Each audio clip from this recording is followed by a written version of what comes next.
Hoje nós vamos terminar o capítulo 1 e vamos entrar no capítulo 2. Vamos ler do verso 1, 24, ao versículo 5 do capítulo 2 da carta de Paulo aos Colossenses. Assim nos diz a palavra do Senhor. Agora me regozijo nos meus sofrimentos por vós e preencho o que resta das aflições de Cristo na minha carne a favor do seu corpo, que é a igreja, da qual me tornei ministro, de acordo com a dispensação da parte de Deus, que me foi confiada a vosso favor, para dar pleno cumprimento à palavra de Deus. O mistério que estiver oculto dos séculos e das gerações, agora todavia se manifestou aos seus santos, aos quais Deus quis dar a conhecer qual seja a riqueza da glória deste mistério entre os gentios, isto é, Cristo em vós, a esperança da glória, o qual nós anunciamos, advertindo a todo homem e ensinando a todo homem em toda sabedoria, a fim de que apresentemos todo homem perfeito em Cristo. Para isso é que eu também me afadigo, esforçando-me o mais possível segundo a sua eficácia, que opera eficientemente em mim. Gostaria, pois, que soubesses quão grande luta venho mantendo por vós, pelos laodicenses e por quantos não me viram face a face, para que o coração deles seja confortado e vinculado juntamente em amor, e eles tenham toda a riqueza da forte convicção do entendimento, para compreenderem plenamente o mistério de Deus, Cristo, em quem todos os tesouros da sabedoria e do conhecimento estão ocultos. Assim digo, para que ninguém vos engane com raciocínios falazes, pois, embora ausente quanto ao corpo, contudo em espírito estou convosco, alegrando-me e verificando a vossa boa ordem e a firmeza da vossa fé em Cristo. Amém. Senhor bendito, mais uma vez nós nos dirigimos ao Senhor em oração. E, Pai, nesse momento, diante da Tua palavra, que o Senhor possa trazer quebrantamento em nossas vidas. Que o Teu Santo Espírito, ó Deus, possa iluminar os nossos corações, iluminar as nossas mentes. Que seja os nossos corações e mentes terrenos férteis para recebermos a boa semente do Evangelho lançada aqui nessa noite. E que esse Evangelho, Deus, possa despertar cada um de nós a começar em mim. É no nome de Cristo que nós oramos e pedimos isso confiado nele, tão somente nele. Amém. Amém. Meus irmãos, primeiro eu quero iniciar convidando os irmãos para a EBD. Nós estamos, durante esse trimestre, até final de setembro, início de outubro, nós vamos estar trabalhando o livro do pastor James Boyce, que fala sobre discipulado, e é um livro com lições muito confrontadoras a respeito do que é seguir Jesus, que nos faz repensar a mensagem do Evangelho, as implicações de seguir Jesus, as implicações dessa boa nova que nós ouvimos, que nós cantamos aqui e que nós acabamos de ler. Porque, meus irmãos, esse problema de distorcer a mensagem do Evangelho não é um problema somente do passado, onde Paulo estava combatendo aqui juntamente aos Colossenses, onde ele combateu juntamente com a igreja lá dos Gálatas, onde o pastor James Boyce ele estava combatendo lá na década de 80 nos Estados Unidos. Esse problema de distorcer o Evangelho, um falso Evangelho sendo anunciado e muitos sendo enganados por esse Evangelho, tem acontecido hoje. Não se enganem com isso. Será que nós realmente conhecemos a boa nova do Evangelho? Será que nós realmente conhecemos essa mensagem e suas implicações para a nossa vida? Nós sabemos o custo que é viver segundo o Evangelho? Paulo, quando ele escreveu essa carta, ele havia recebido de Epáfras, que foi o pastor e plantador da igreja de Colossos, um relatório a respeito de como essa igreja, de como os irmãos estavam vivendo. E o relatório, como nós vimos na semana passada, trazia notícias que alegrou e trouxe motivo de gratidão para Paulo, mas também trouxe preocupação para o nosso querido irmão Paulo, porque ele nos mostra os perigos que estavam rondando aquela igreja, aquela cidade. Heresias, sincretismo religioso, a volta ao paganismo, a imoralidade, tudo isso estava ameaçando aquela comunidade, a vida daqueles irmãos.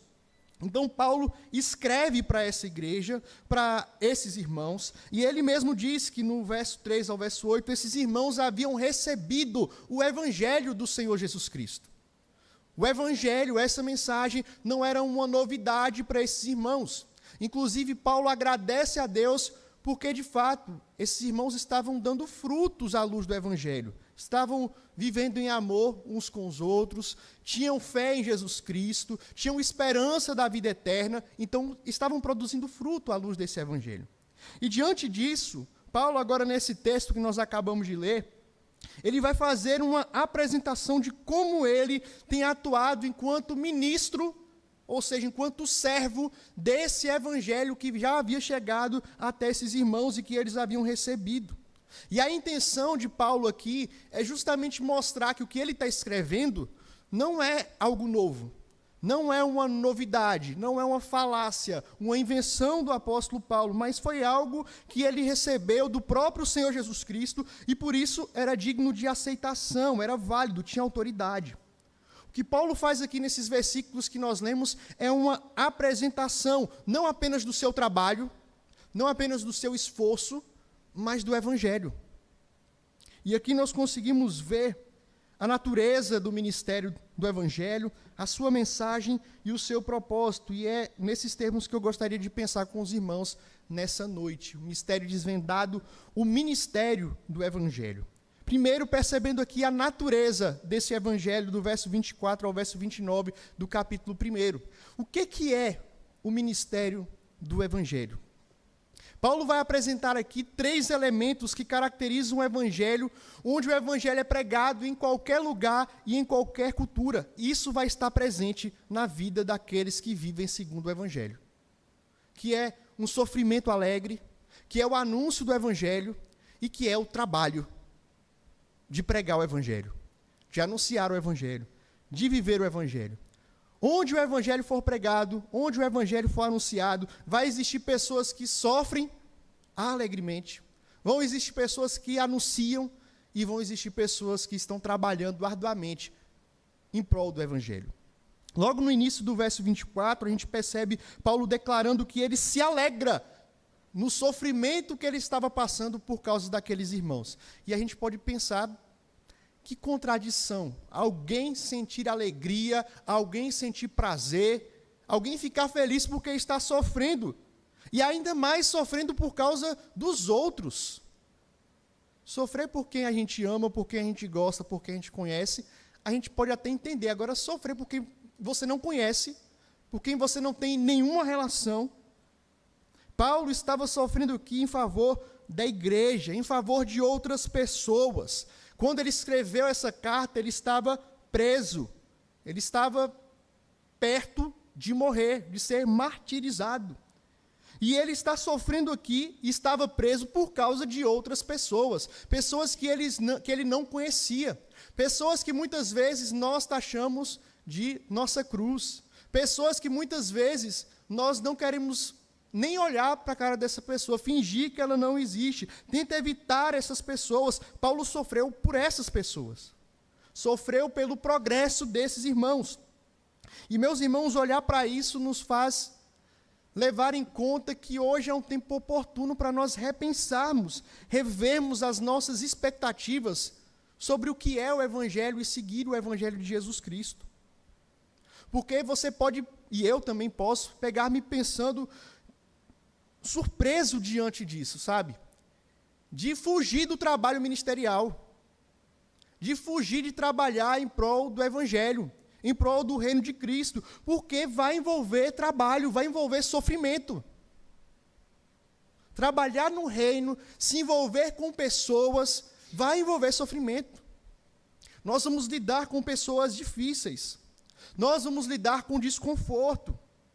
Talvez você já esteja aqui na igreja há muito tempo ou em outra igreja e sabe. E evita trabalhar, evita se envolver, porque você sabe que se você servir em algum ministério, em alguma área da igreja, você vai estar sujeito a sofrimento. Vai se aborrecer com alguém, vai se desentender, vai se indispor com alguma pessoa. Pessoas que não têm o mesmo ritmo que você, ou que você não consegue acompanhar o ritmo dessa pessoa, que pensa diferente de você, mas você vai passar por sofrimento. Você vai passar por aperreio. Mas o que Paulo está dizendo é que é isso que se espera de trabalhar em prol do Evangelho. É sofrer mesmo. Nós iremos sofrer. Nós iremos nos desgastar.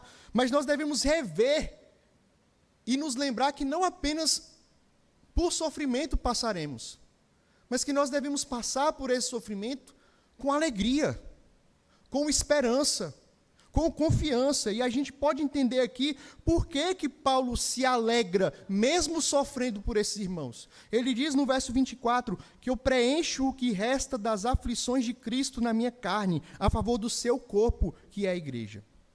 Essa expressão que Paulo utiliza aqui, preenche o que resta das aflições de Cristo, não significa que a obra de Cristo foi incompleta e que Paulo está completando o sofrimento de Cristo no sentido de completar aquilo que Cristo deixou inacabado. Não é isso.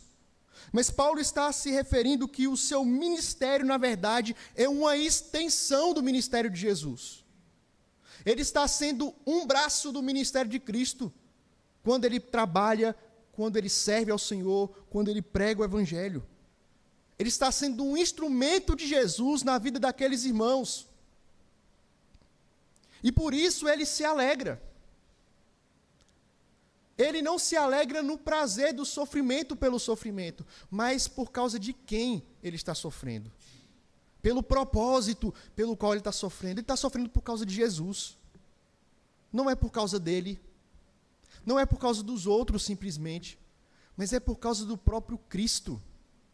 Ele se alegra por isso. Ele entende, assim como o apóstolo Pedro escreveu lá na primeira carta, capítulo 4, verso 13, pelo contrário, alegrai-vos na medida em que sois coparticipantes dos sofrimentos de Cristo, para que também na revelação de sua glória vos alegreis exultando. Meus irmãos, aqueles que vão se alegrar com Cristo e são co-herdeiros, coparticipantes na sua glória, precisam também ser coparticipantes, estar dispostos a sofrer por Jesus também.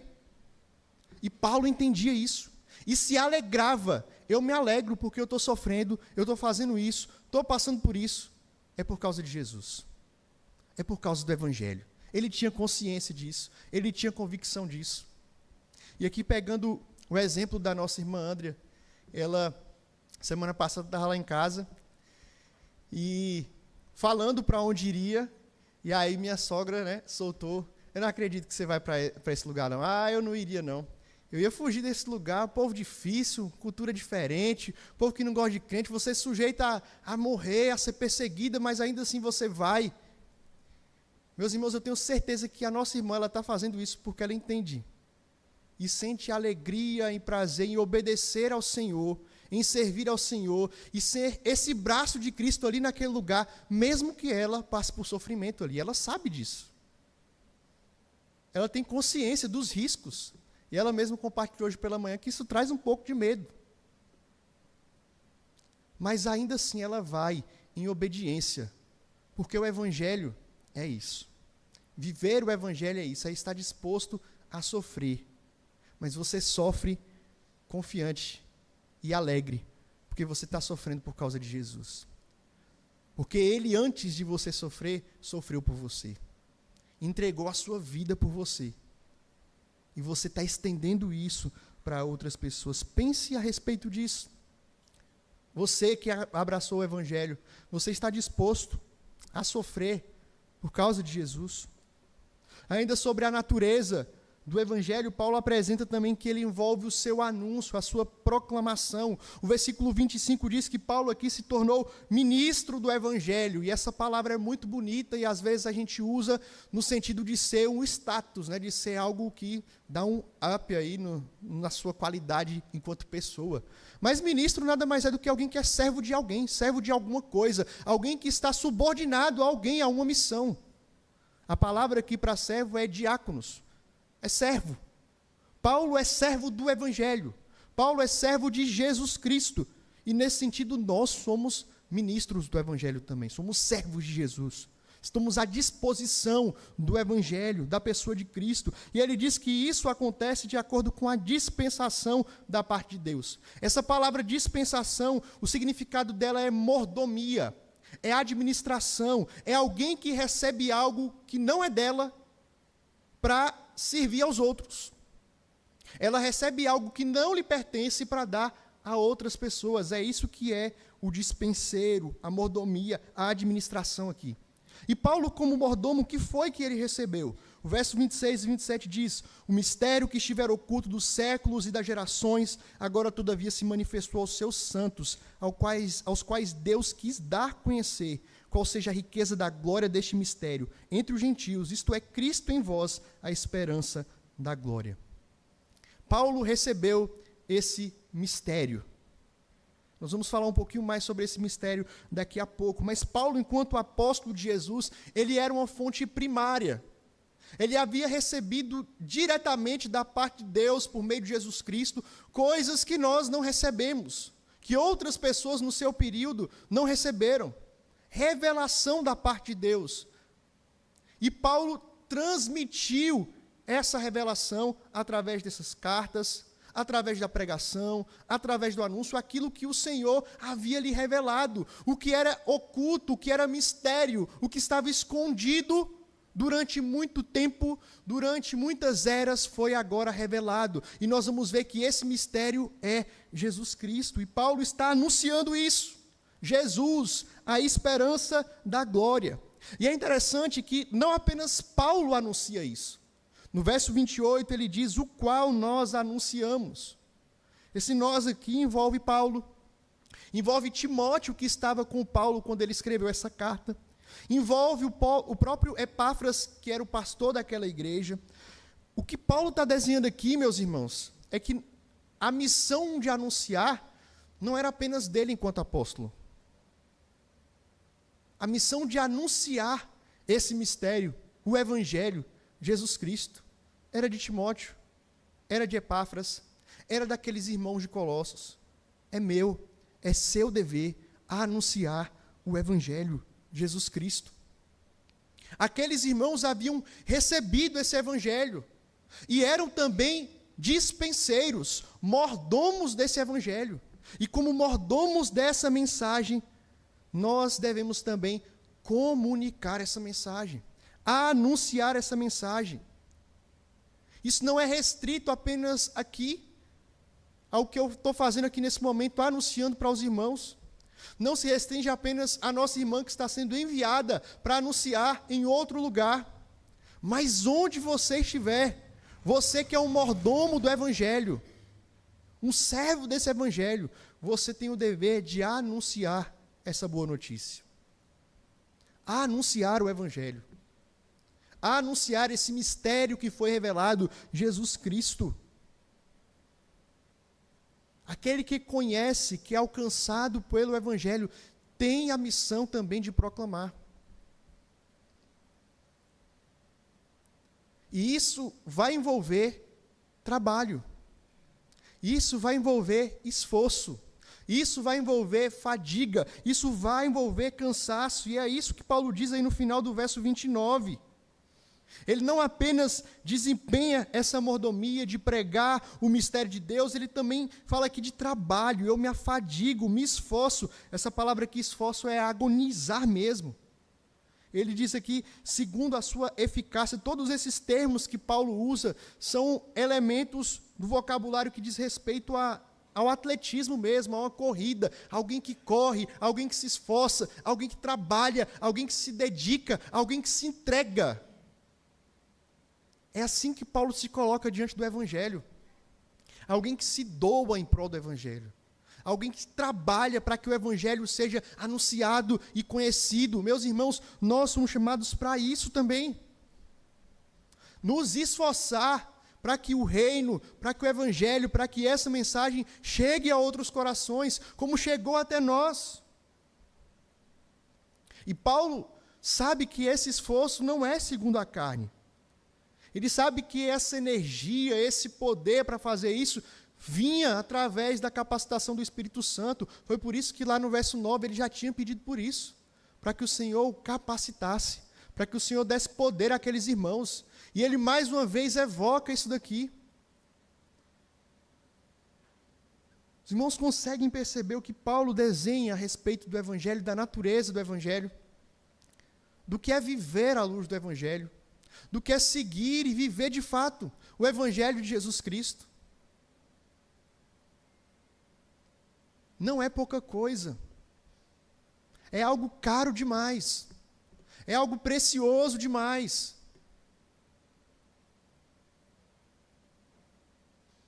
Como é que a gente tem lidado com a mensagem do Evangelho?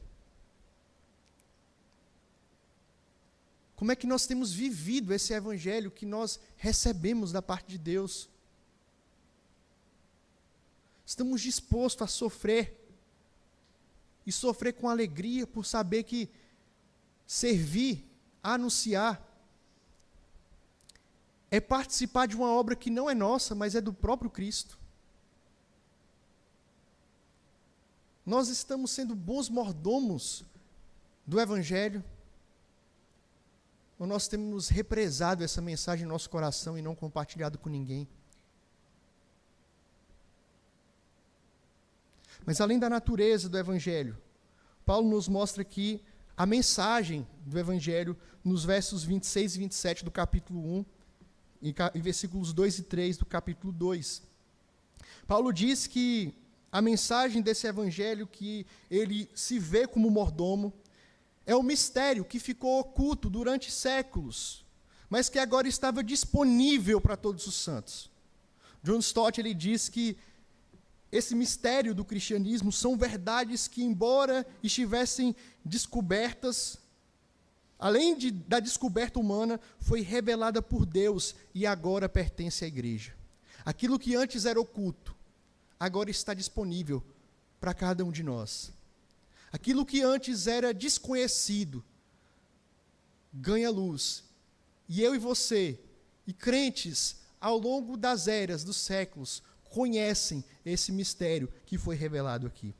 E Paulo usa esse termo mistério aqui não para ensinar algo secreto, um ensinamento secreto, algum rito, uma cerimônia, mas esse mistério, quando a gente olha também ao longo de outras cartas, como nós vimos no texto de Efésios capítulo 1, diz respeito a uma pessoa, a alguém. Esse mistério é Jesus Cristo. Esse mistério é a pessoa de Jesus.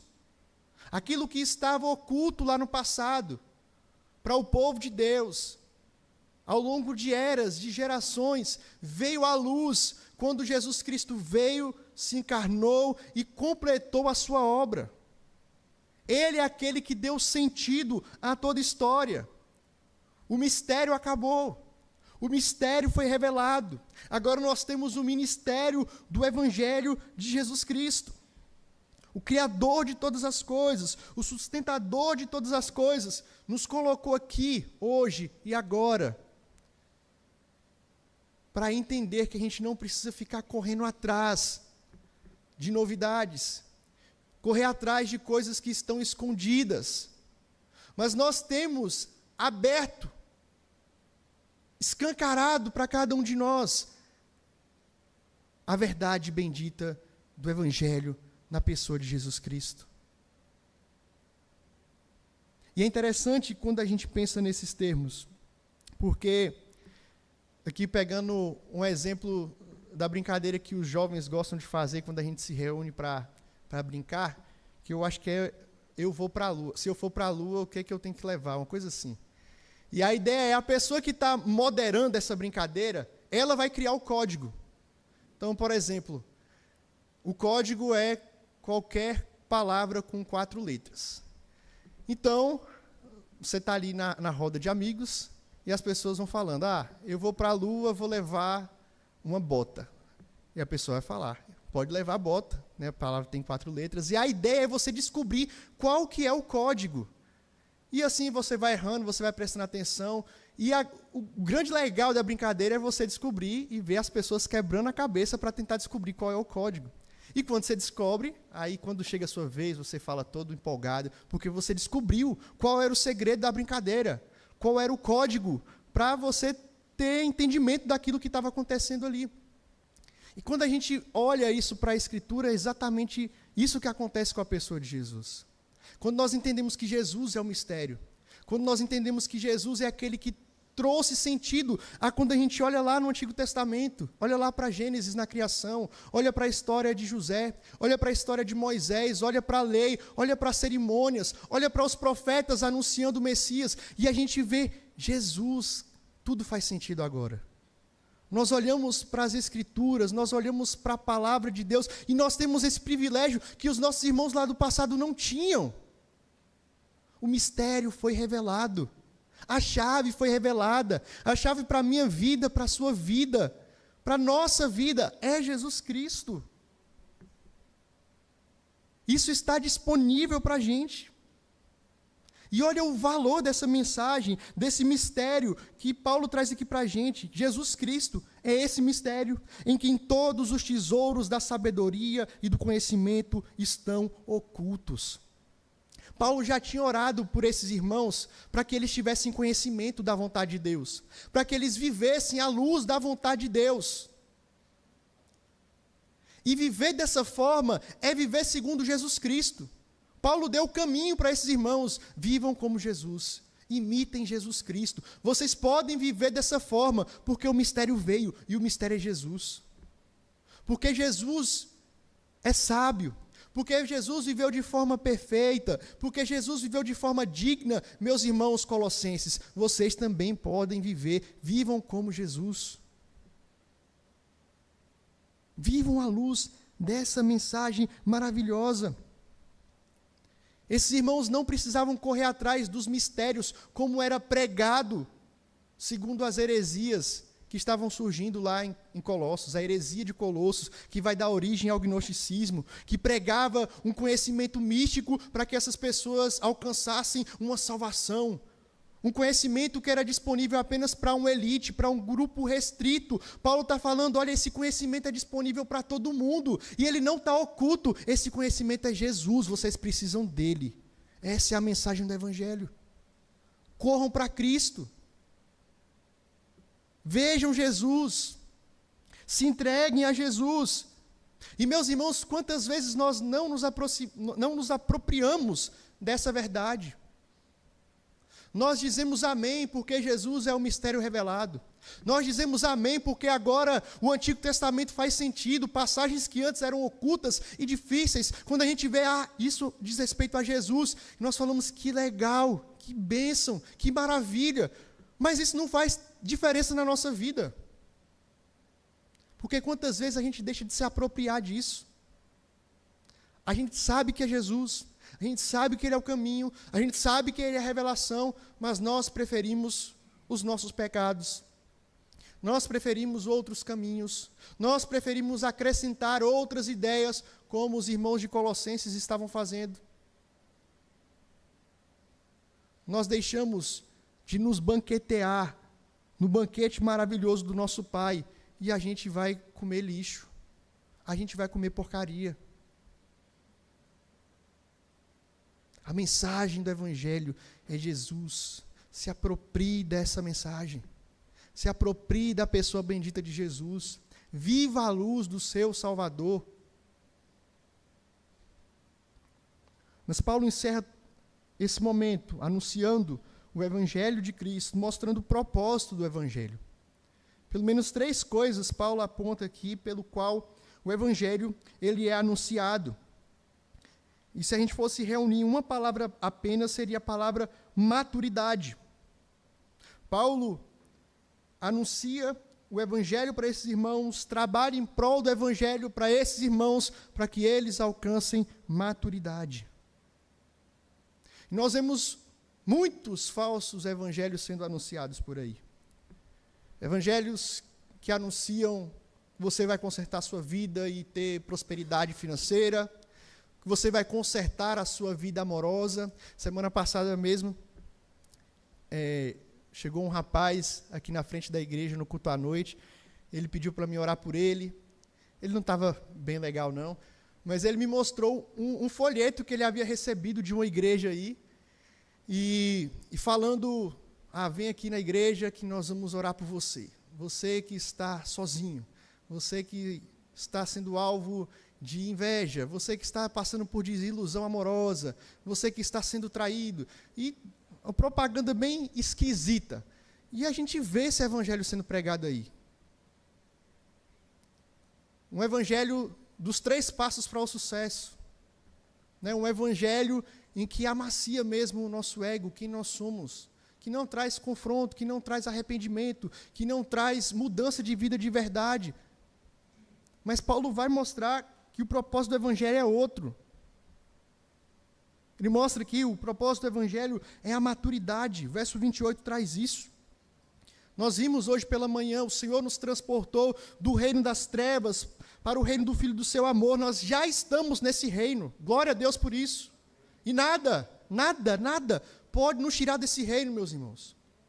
Nós somos filhos de Deus. Paulo está escrevendo para irmãos que eram crentes. Os crentes de Colossos, a igreja de Colossos.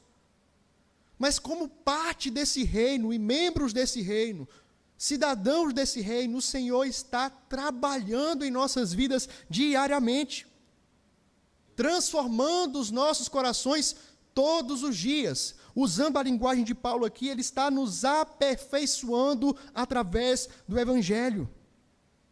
Paulo aqui nesse versículo 28 vai de forma proposital repetir a palavra todo, e a intenção aqui é dar intensidade ao que ele está falando. Ele está falando aqui que vai anunciar o evangelho a todos os homens, que vai falar com toda a sabedoria, com todos os recursos que ele tem. Ele vai pregar o evangelho para todo homem, para todas as áreas da vida, com o objetivo que esses homens sejam apresentados todos perfeitos. Todo perfeito. A palavra aqui não diz respeito a alguém que não tem pecado, mas alguém que tem maturidade. Alguém que amadurece espiritualmente. Ele deseja que esses irmãos sejam maduros em todas as áreas da vida. Não apenas alguns irmãos. Não apenas um grupo da igreja. Não apenas a liderança. Pastores, presbíteros, professores, não. Mas que todos os irmãos sejam perfeitos. Todos os irmãos. Não apenas uma área da vida, como a heresia de Colossos focava, apenas a questão espiritual, e não se preocupava com o corpo, com o que se fazia com o corpo. Mas toda a vida, todas as áreas precisam crescer, serem aperfeiçoadas. Meus irmãos, quantas vezes nós nos deparamos com irmãos que não crescem? Quantas vezes nós paramos, ficamos estagnados na nossa vida cristã? A gente se acostuma com um certo nível de espiritualidade, um certo nível de envolvimento. Eu não vou passar até desse nível, porque se eu passar desse nível vai exigir mais de mim. Aqui está bom. Ir à igreja, dou ali meu dízimo, marco o meu ponto aqui, estou presente. Mas gente que não cresce em envolvimento, gente que não cresce em relacionamento com Deus, em intimidade com Deus, gente que não cresce em conhecimento da palavra. Mas Paulo ora e trabalha para que esses irmãos sejam aperfeiçoados, para que eles amadureçam, para que eles cresçam em várias áreas da sua vida. Meus irmãos, nós precisamos crescer. E o evangelho vai nos ajudar nisso. Nos ajudar a chegar no amadurecimento, nos transformando cada dia mais à semelhança do nosso irmão mais velho, Jesus Cristo. Esse é o propósito pelo qual Paulo prega para aqueles irmãos. O evangelho, ele não é só pregado para que as pessoas ouçam as boas novas e se convertam a Jesus, não. Quando você ouve o evangelho sendo pregado aqui, quando você lê o evangelho, isso é para que você cresça também. É por isso que nós precisamos do evangelho sempre. Não acha que porque você já está na igreja e há muito tempo de igreja que você não precisa, não. Pelo contrário, é aí que precisa mesmo. Precisa de muita dose, inclusive. Mas Paulo vai dizer também, vai nos dar um outro propósito pelo qual o evangelho é pregado e anunciado aqui, é encorajamento. Meus irmãos, geralmente quando nós enfrentamos lutas, passamos por dificuldades, a tendência é a gente pedir a Deus, Deus, tira isso da minha vida. Senhor, me livra da dificuldade. Senhor, me livra do problema. Senhor, me livra desse mal. E não tem nada de errado a gente pedir para que o Senhor nos livre, não. E muitas vezes Ele vai atender, Ele vai nos livrar. Mas a gente precisa olhar para o outro lado quando a gente enfrenta dificuldade, quando a gente enfrenta luta. A própria oração de Jesus, em João 17, nos ajuda a entender isso. Jesus orando ali pelos seus discípulos, os irmãos vão se lembrar que Ele ora ao Pai pedindo que não tirasse os seus discípulos do mundo, não tirasse os seus discípulos do problema, não tirasse os seus discípulos do contato com o mal, mas que guardasse do mal, os protegesse do mal, os encorajasse diante do mal, os desse sabedoria para lidar com isso. Da mesma forma a gente percebe Paulo aqui, e nós devemos lembrar, os irmãos de Colossos estavam passando por problemas financeiros, era uma igreja pobre, tinha muita gente que estava passando aperto, era uma igreja que estava recebendo ameaças de uma falsa doutrina, era uma igreja em que os irmãos estavam sendo tentados ali a voltar às práticas anteriores do paganismo, da imoralidade, eles estavam passando por problemas, estavam passando por dificuldades. Paulo não orou para que Deus desse prosperidade financeira para aqueles irmãos, para que a cidade, fosse transformada, para que os ímpios fossem queimados, nada disso. Mas Paulo ora aqui para que esses irmãos fossem confortados. E a palavra confortado aqui, na verdade, tem o sentido de exortar, de encorajar, de animar. E a ideia aqui é justamente pedindo que esses irmãos tivessem um novo coração, um coração animado, um coração firme, um coração disposto. Porque quando o nosso coração está desanimado, quando o nosso coração está abatido, ele vira terreno fácil para ser enganado, para receber mentira, para cair nas próprias armadilhas que nós criamos, que nós pensamos, eu estou sozinho, Deus não me ama, Deus me abandonou, Deus me esqueceu, eu vou trilhar um outro caminho, um caminho mais fácil. Não, Paulo ora encorajamento, um coração novo para esses irmãos, para que eles estivessem dispostos, firmes, para seguir no caminho do Evangelho. O Evangelho nos ajuda, nos dá coragem, nos conforta, nos exorta, nos anima. Ele tem esse propósito também. Mas Paulo nos dá um outro motivo aqui, um outro propósito, que é o discernimento, guiar aqueles irmãos pela verdade. Aqueles irmãos estavam à mercê de falsos mestres, que estavam trazendo mentiras. E a forma como esses irmãos estavam recebendo essas mentiras era através aqui, Paulo vai usar a expressão no versículo 4 do capítulo 2, com raciocínios falazes. Era conversinha fiada, conversa mole mesmo, com coisas que tinham uma aparência muito bonita, de verdade, mas por trás não poderia ser provado. Era com mentira mesmo. Mentira com discurso de verdade, fantasiada de verdade, estava chegando ali naqueles irmãos, e muitos estavam sendo enredados para trilhar os caminhos mentirosos que esses falsos mestres estavam ensinando.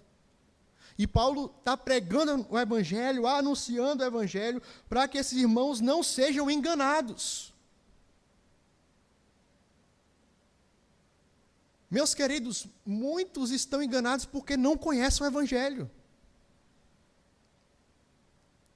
E nós, não se sinta forte e superior com relação a outros que caíram, porque a palavra é clara em dizer que aquele que está de pé, cuide para que não caia. Nós precisamos nos basear no Evangelho para que a gente também não seja enredado nessas mentiras. Para que a gente não seja levado a cair nesses contos mentirosos de Satanás. Com palavras bonitas, com discursos que parecem verdadeiros, mas que na verdade conduzem à morte. E Paulo prega o Evangelho para esses irmãos, trabalha no coração desses irmãos, para que eles tenham cuidado, tenham discernimento, para que vocês possam entender quando essas pessoas estiverem falando, isso aí é mentira, isso não vem do Senhor, isso é acréscimo, isso não está na palavra. Sejam prudentes, não deem ouvido a esse tipo de pessoa, mas se baseiem no Evangelho, fique firme no Evangelho. Será que nós temos tido realmente o conhecimento do que é o Evangelho do Senhor Jesus? O Evangelho que chegou até nós. Você tem vivido à luz desse Evangelho? E eu quero me dirigir aqui primeiro a você, que ainda não conhece a Cristo, que ainda não abraçou essa mensagem maravilhosa. Ela está disponível para você. O mistério que estava oculto foi revelado. Você não precisa ficar correndo atrás dos prazeres desse mundo, atrás das respostas que o mundo tem dado, das soluções que o mundo tem dado. O que você precisa está em Jesus Cristo. Você não vai encontrar em outro. Você não vai encontrar em outro lugar. A chave para a sua vida, para o propósito da sua vida, para os questionamentos da sua vida. Por que eu vivo? Qual o propósito da minha existência? Para onde eu vou? Isso para muita gente ainda é mistério. Isso para muita gente ainda é oculto. Mas isso já foi revelado em Jesus Cristo. Olhe para Ele. Ele é a resposta para a sua vida. Ele é a solução para a sua vida. Ele é a chave para que a sua vida seja transformada, seja mudada. Você que já experimentou isso, já recebeu esse Evangelho e conhece esse Evangelho, meu irmão, você precisa de doses do Evangelho todos os dias. Todos os dias. Danielzinho está com 1 mês e meio. E a gente sabe que o simeticona não faz mal. Se tomar de 4 em 4 horas para cólica, pode tomar para ajudar a controlar. Isso não vai ajudar a não ter cólica, mas tem diminuído, graças a Deus. Se ele tomar só uma vez no dia, vai ficar ruim. Isso pode vir com maior frequência e num tempo maior. Ele não pode esperar 24 horas para tomar, ele pode tomar num tempo menor. Muitas vezes a gente acha que o Evangelho a gente pode, dosar quanto a gente vai tomar do Evangelho um dia, depois a gente só toma na outra semana, ou como a gente está aqui, a gente recebe aqui, passa a semana inteira sem receber doses do Evangelho, passa a semana inteira sem ter contato com o Evangelho, sem meditar na palavra, sem buscar o Senhor em oração. Nós não vamos conseguir amadurecimento desse jeito. Não vamos conseguir ser fortalecidos desse jeito. Não vamos ser despertados a servir, mesmo sofrendo desse jeito. Nós precisamos buscar e experimentar doses diárias do Evangelho. É todo dia. Ter contato com isso.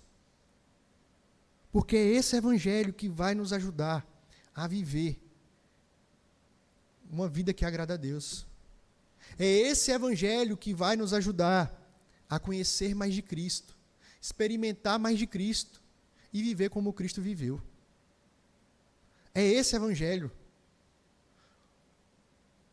Não as dicas que você encontra no Instagram.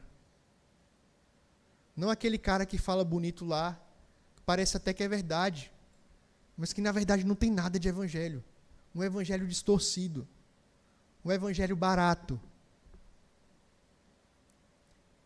Que a gente possa se comprometer a, de fato, mergulhar na palavra de Deus, em conhecimento daquilo que o Senhor já nos revelou.